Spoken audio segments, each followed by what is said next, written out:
नमस्कार दोस्तों। आज मैं कार्तिक माह की 4 चिड़ियों की कहानी सुनाने जा रही हूँ। एक पेड़ पर 4 चिड़िया रहती थी। एक चिड़िया एक दिन दाना चुगने गई थी तो उसने 2 औरतों को आपस में बात करते सुना, कार्तिक स्नान के बारे में, उसकी पूजा के बारे में, उसके महत्व के बारे में।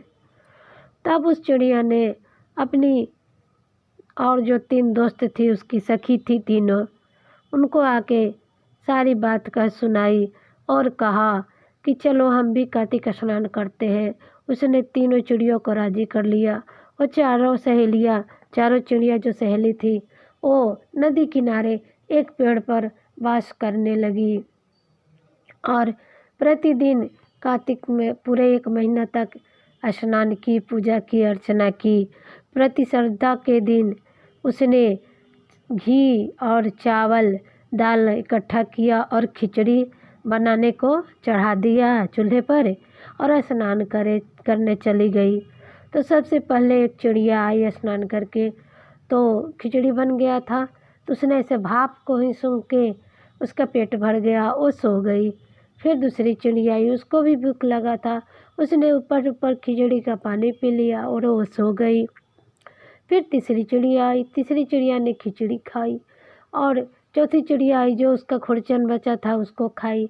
ऐसे करके चारों सो गई और देवताओं की कृपा से उस दिन बहुत आंधी तूफान आया और वो चारों चिड़िया को मृत्यु हो गई। फिर उन लोगों के ने चारों ने अगले जन्म में जन्म लिया। तो जो पहले चिड़िया भाप ली थी वो राजा के घर राजकुमारी के रूप में जन्म ली। दूसरी जिसने पानी पिया था कुम्हार के घर में जन्म ली पुत्री के रूप में। तीसरी ने जिसने खिचड़ी खाई थी वो ब्राह्मण के घर में पुत्री के रूप में जन्म लिया।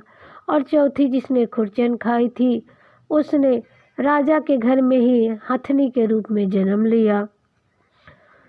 तो कुम्हार की लड़की राजकुमारी के घर दासी बन गई, ब्राह्मण की लड़की राजकुमारी की सहेली बन गई और जो चौथी थी हथनी वो तो राजकुमार मतलब राजा के घर में थी ही। राजकुमारी को अपने पूर्व जन्म की सारी बातें याद थी, वो अपने सहेलियों के साथ रहती थी। जब उनका विवाह हुआ तो वो जब ससुराल जाने लगी तो उन्होंने कहा अपने पिताजी से कि पिताजी, मैं अपनी दासी और अपनी सहेली दोनों को अपने साथ ले जाऊंगी। तो राजा ने कहा ठीक है, ले जाओ, कोई बात नहीं। फिर उन्होंने कहा मैं हथनी को भी अपने साथ ले जाऊंगी। तो राजा बोले हथनी को क्या करोगी? तो नहीं पिताजी, मैं हथनी को भी ले जाऊंगी। राजा तैयार हो गए। जब सेवक लोग गए हथनी को अपने साथ लाने तो हथनी उठिए नहीं रही थी, वो जाना नहीं चाहती थी। फिर राजकुमारी गई हथनी के पास और उसके कान में पूर्व जन्म का सारे बात कह सुनाया और कहा मैं तो तेरी सखी हूँ, चल मेरे साथ, यहाँ क्या अकेले करेगी। फिर हथनी चलने को तैयार हुई और चली गई। ये सारी बातें जिससे राजकुमारी का शादी हुआ था वो राजकुमार देख रहा था।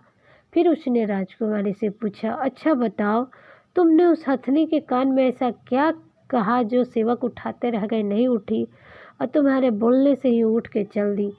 तब राजकुमारी ने कहा कि देखिए, हम 4 पूर्व जन्म की 4 सहेलियां हैं।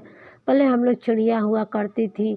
उसने सारा किस्सा कहानी सुनाया और बोला इस जन्म में हमने ऐसे 4 रूप में जन्म लिया है, इसलिए मैं उसे अकेले नहीं छोड़ सकती हूँ, इसलिए मैंने उसको भी अपने साथ ले लिया। तो राजकुमार ने कहा क्या ऐसा कार्तिक स्नान में शक्ति होता है कि चिड़िया से आदमी मनुष्य में जन्म ले लेगा? तो राजकुमारी ने कहा कि हाँ ऐसा ही, हम लोग पहले पूर्व जन्म में 4 चिड़िया थे, इस जन्म में देखिए इस तरह से हमने जन्म लिया है। तो वो राजकुमार बोले ठीक है, इस कार्तिक स्नान हम दोनों जोड़े में करेंगे जिसका फल हमें मतलब मिले।